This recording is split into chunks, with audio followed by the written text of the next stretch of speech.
పాల్గొన్నారు. తెలంగాణ రాష్ట్ర సాధనలో ఉద్యమకారుల పాత్ర కీలకమని వారిని గుర్తించేందుకు జీవో నంబర్ 679 ద్వారా కేకే కమిటీ ఏర్పాటు చేయడం హర్షణీయమని తెలిపారు. మాజీ ఎమ్మెల్యే మైనంపల్లి హనుమంతరావు ఎప్పటినుంచో ఉద్యమకారులకు అండగా నిలుస్తున్నారని కొనియాడారు.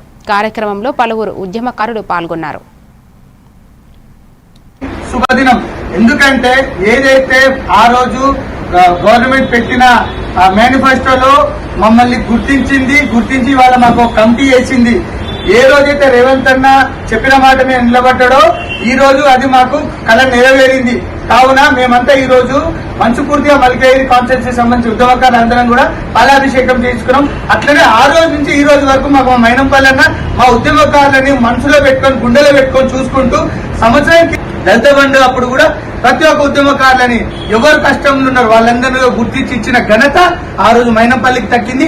అదే ఘనత ఈ రోజు కూడా ఈ మల్కాజ్గిరిలో రేపు ప్రతి ఉద్యమకారికి ఎవరైతే ఉద్యమాలు చేసిరో వాళ్ళకి ఐడెంటిఫై చేసి వాళ్ళని గుర్తించి వాళ్ళకి న్యాయం చేస్తారని చెప్పి మా అందరి ఉద్యమకార కుటుంబానికి టేబుల్ సమావేశం ఏర్పాటు చేసుకున్నాము.